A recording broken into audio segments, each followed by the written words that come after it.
Hay algo que nadie te está diciendo. Hay una razón por la que muchos hombres y mujeres que tienen talento, inteligencia y hasta ganas de superarse, nunca llegan a donde quieren llegar. Hay una razón por la que empiezan proyectos y no los terminan, por la que tienen ideas brillantes y nunca las ejecutan, por la que se quedan en el mismo lugar año tras año, preguntándose qué les falta. Y no es falta de dinero, no es falta de oportunidades, no es culpa del gobierno, ni de la economía, ni de la familia. Es algo mucho más silencioso, mucho más íntimo, mucho más difícil de admitir. La lujuria no solo te roba la energía, te roba el futuro. Sé que eso suena fuerte, y quiero que te quedes porque no vine a darte un sermón, vine a mostrarte algo que nadie te va a decir en la escuela, en el trabajo, ni en la mayoría de las iglesias. Vine a hablarte de la conexión real, profunda y comprobable entre la manera en que manejas tu sexualidad y la manera en que construyes o destruyes tu vida. Piensa en alguien que conoces, o tal vez piensa en ti mismo, una persona con potencial real, con sueños, con intención de salir adelante. Pero que cada vez que va a dar el gran paso, algo pasa, se distrae, se desvía, pierde el enfoque, empieza a procrastinar, le entra un cansancio que no puede explicar, una sensación de vacío que intenta llenar con más de lo mismo. Y el ciclo se repite una y otra vez, semana tras semana, año tras año. ¿Te suena familiar? Si la respuesta es sí, lo que voy a decirte hoy puede ser uno de los puntos de inflexión más importantes de tu vida. Porque el problema no eres tú. El problema es un sistema de trampa que muy pocos entienden, y hoy vamos a desarmarlo juntos. Primero necesito que entendamos qué es realmente la lujuria, porque mucha gente la confunde con algo mucho más simple de lo que es. La lujuria no es solo deseo sexual, es un estado mental, un modo de operar, un patrón en el que la búsqueda de placer inmediato se convierte en el centro de todas las decisiones. Y cuando ese patrón toma el control, todo lo demás se derrumba. Vamos a ser muy concretos. ¿Qué hace la lujuria en la práctica? Primero, consume tiempo. Las horas que se pierden en contenido que activa ese circuito de placer instantáneo son horas que no vuelven.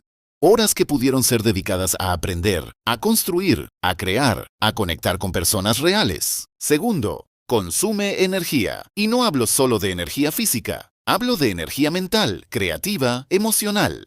La mente que está constantemente buscando el próximo estímulo no tiene capacidad de sostener el tipo de enfoque profundo que se necesita para lograr cosas grandes. Tercero, distorsiona la visión. Cuando el cerebro está sobreestimulado por imágenes, videos o experiencias diseñadas para activar el sistema de recompensa al máximo, la vida real empieza a parecer aburrida, el trabajo real parece tedioso. Las relaciones reales parecen insuficientes. La paciencia que requiere construir algo grande se vuelve insoportable. Hay concepto que los neurocientíficos llaman desensibilización dopaminérgica. En términos simples, cuando el cerebro recibe estímulos artificialmente intensos de forma repetida, necesita cada vez más para sentir lo mismo. Y al mismo tiempo pierde la capacidad de encontrar satisfacción en cosas normales, como construir un negocio, como aprender una habilidad, como mantener una conversación profunda, como ahorrar dinero con paciencia, como disciplinarse para levantarse temprano.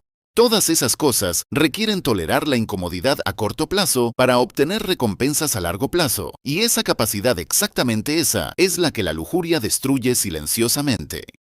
No es que te falte fuerza de voluntad, es que alguien o algo la está consumiendo antes de que puedas usarla. Y aquí viene algo que pocas personas conectan. La lujuria no te mantiene pobre solo porque gastas dinero en ella. Te mantiene pobre porque te roba la arquitectura mental que necesitas para construir riqueza.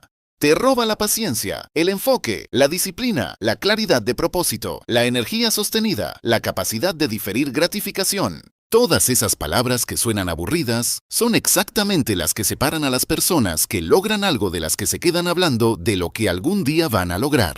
Y si crees que esto no te aplica porque tú tienes el control, permíteme hacerte unas preguntas honestas. ¿Has empezado algo esta semana que dejaste a medias? ¿Hay algo que llevas meses diciendo que vas a hacer y no has empezado? ¿Te cuesta sostener el enfoque en una sola cosa por más de 20 minutos?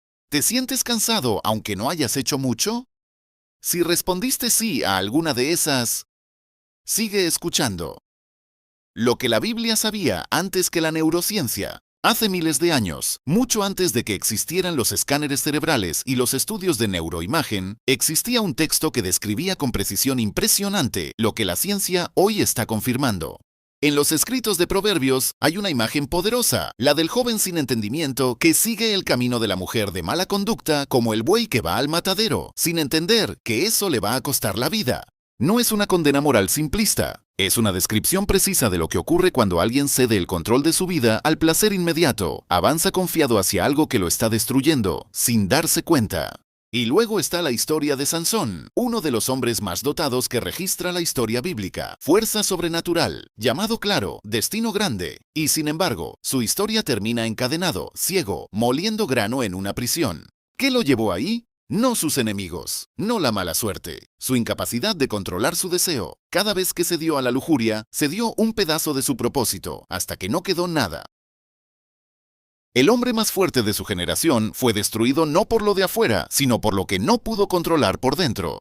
Y después está José, el mismo libro, el mismo Dios, pero una historia completamente diferente. José también fue tentado, la esposa de su jefe lo presionó día tras día, y él huyó. Literalmente, huyó. Y eso le costó la cárcel. Por hacer lo correcto terminó preso. Pero ahí viene algo que me parece fascinante. En la cárcel, José siguió creciendo, siguió desarrollando su carácter, siguió siendo fiel a su propósito. Y eventualmente llegó a ser el segundo hombre más poderoso de Egipto. La integridad sexual no fue un obstáculo para su éxito, fue el cimiento sobre el que se construyó.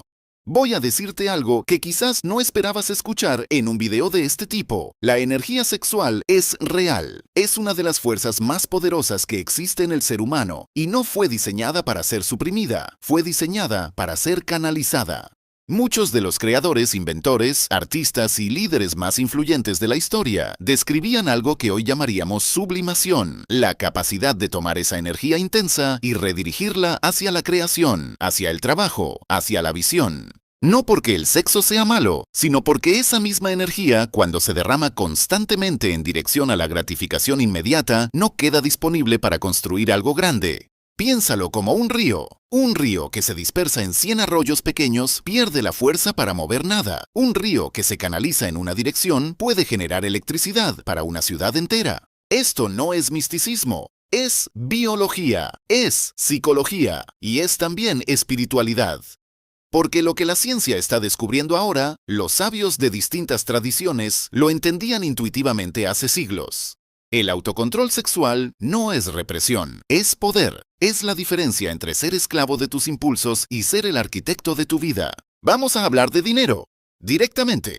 Porque la lujuria tiene un costo financiero muy real, aunque no siempre venga con recibo. Primero, el costo directo, la pornografía de pago, las aplicaciones de citas de alto costo, el dinero gastado en búsqueda de experiencias que calmen ese vacío, el dinero gastado en apariencias para atraer lo que se busca desde ese lugar de carencia. Pero ese es el costo que se puede ver. El que más daño hace es el que no aparece en ningún estado de cuenta. El costo de las horas perdidas.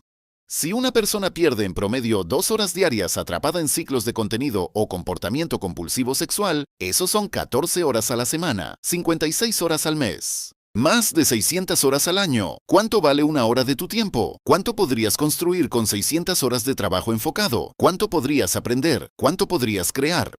La pobreza no siempre viene de no tener dinero, a veces viene de no saber lo que se está pagando.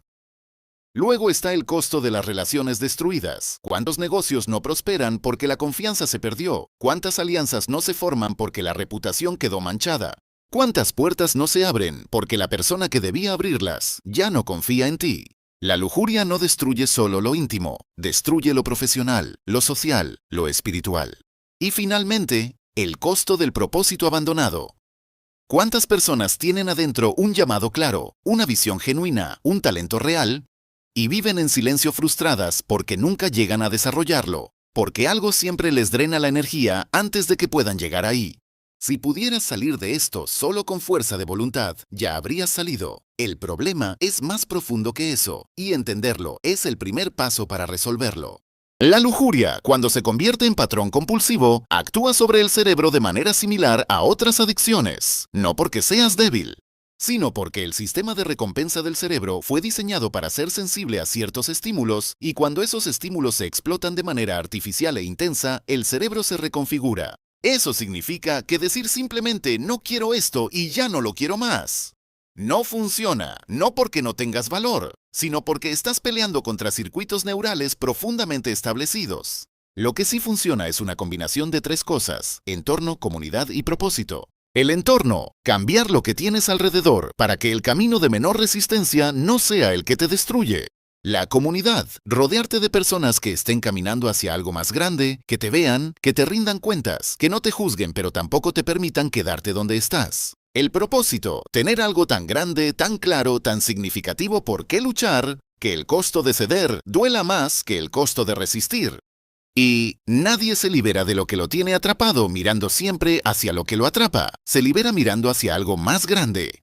Necesito pausar aquí un momento, y necesito hablarte de algo que va más allá de las estadísticas y los conceptos. Quiero preguntarte algo muy personal, y quiero que lo pienses de verdad. ¿Cuándo fue la última vez que te sentiste realmente libre? No hablo de libre en el sentido de hacer lo que quieres. Hablo de libre en el sentido de estar en paz con quien eres, de no cargar algo que nadie sabe que cargas, de no tener esa voz interna que te dice que podrías ser mucho más de lo que estás siendo. Hay una diferencia enorme entre hacer lo que quieres y ser libre de verdad. Porque la trampa de la lujuria es exactamente esa. Te hace sentir que es libertad. Te dice: haz lo que sientes, sigue tu instinto. Nadie tiene derecho a decirte qué hacer con tu cuerpo, con tu mente, con tu tiempo. Y en ese discurso hay algo verdadero. Nadie tiene derecho a controlarte, pero hay algo que ese discurso no te dice: que ceder a todo impulso no es libertad, es esclavitud disfrazada de liberación. El hombre que no puede sentarse a trabajar por una hora sin revisar el teléfono no es libre. El hombre que no puede estar solo consigo mismo sin buscar un estímulo externo no es libre. El hombre que sabe que debería estar construyendo algo y en cambio está consumiendo algo que lo vacía, no es libre. Está encadenado, solo que las cadenas no se ven. Y aquí viene el momento de quiebre que quiero que consideres. Imagina dos versiones de ti mismo. Las dos eres tú, con el mismo punto de partida, el mismo talento, las mismas circunstancias iniciales. La primera versión vive cediendo. Cada vez que aparece el impulso, lo sigue. Cada vez que aparece la tentación, cede. Cada vez que hay algo difícil por construir, prefiere el camino del placer inmediato. 5 años después, esa versión está en el mismo lugar, o en uno peor, con más deudas, más vacío, más distancia entre quién es y quién siente que podría ser. La segunda versión toma una decisión diferente, no perfecta, no fácil, pero diferente. Empieza a entender que cada vez que resiste un impulso, ese acto de resistencia lo fortalece. Que cada hora que redirige hacia algo con propósito, esa hora se convierte en ladrillo de algo que está construyendo. Que cada vez que elige lo difícil sobre lo cómodo, su capacidad para sostener el esfuerzo crece. 5 años después, esa versión irreconocible ha construido algo, ha formado relaciones reales, ha desarrollado habilidades, ha llegado a lugares que la primera versión apenas podía imaginar. No, la diferencia entre esas dos versiones no es el talento, no es la suerte, es a qué decidieron entregarle su energía. Y ahora la pregunta directa: ¿cuál de las dos versiones estás siendo hoy? No te pido que te juzgues, te pido que seas honesto, porque la honestidad es el primer paso, y el primer paso es el único que importa ahora mismo. Porque lo que está en juego no es solo si tienes más o menos dinero, lo que está en juego es quién llegas a ser. Y si ese, quien llega a cumplir el propósito para el que fue creado. Y eso sí importa, eso importa de verdad. Bien.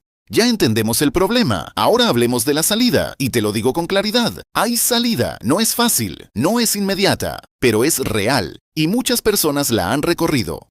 Paso 1. Nombra lo que es. El primer paso es dejar de llamarlo por nombres suaves. No es solo un hábito, no es solo algo que hace todo el mundo, no es simplemente parte de ser humano. Si está controlando tu tiempo, tu energía, tu enfoque y tu futuro, es una cadena. Y las cadenas se rompen cuando primero admites que existen. Ser honesto contigo mismo no es debilidad, es el acto más valiente que puedes hacer. Paso 2. Reemplaza, no solo suprimas. El vacío no se puede dejar vacío. La neurociencia lo confirma y la sabiduría espiritual lo ha enseñado siempre. No puedes simplemente sacar algo de tu vida sin poner algo en su lugar.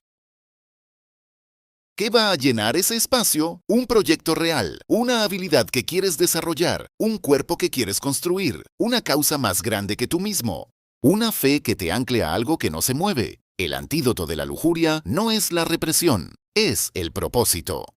O cuando tienes algo suficientemente grande por lo que luchar, ya no necesitas tanto escapar de lo que eres. Paso 3. Cambia el entorno. No pelees batallas innecesarias. Si sabes que ciertos momentos, ciertos dispositivos, ciertas horas del día son los más vulnerables para ti, cambia algo concreto.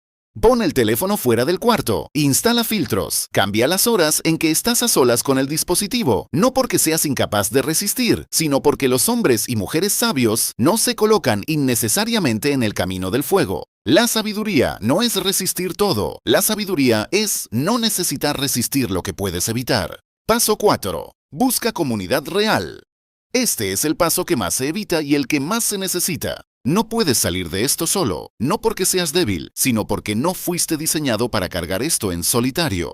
Hay grupos, hay comunidades, hay personas que han caminado exactamente por donde tú estás caminando. Busca a alguien de confianza, busca una comunidad de fe, busca un espacio donde puedas ser visto sin ser destruido. La vergüenza vive en el secreto, la sanidad vive en la luz. Paso 5. Construye una identidad nueva, y este es el más profundo de todos. La razón por la que muchos vuelven al mismo patrón, incluso después de comprometerse a cambiar, es porque siguen viéndose como la misma persona que siempre lo ha hecho. El cambio real no viene solo de cambiar conductas, viene de cambiar la imagen que tienes de ti mismo. No soy alguien que lucha contra esto, soy alguien que está construyendo algo más grande, soy alguien cuyo tiempo vale demasiado para desperdiciarlo, soy alguien con un llamado que todavía no se ha cumplido. Actúa desde quien quieres ser, no desde quien has sido, y con el tiempo dejarás de actuar y empezarás a ser. Lo que tienes dentro de ti vale demasiado para seguir siendo consumido por lo que te mantiene pequeño. No naciste para vivir en ese ciclo, no naciste para desperdiciar tu energía, tu tiempo y tu propósito en algo que te promete placer y te entrega vacío. Naciste para construir algo, para dejar algo, para ser alguien que cuando mire atrás diga, vivo de acuerdo a lo que valgo. La lujuria te ofrece el mundo por un momento. El propósito te ofrece un legado para siempre. Tú decides qué aceptar.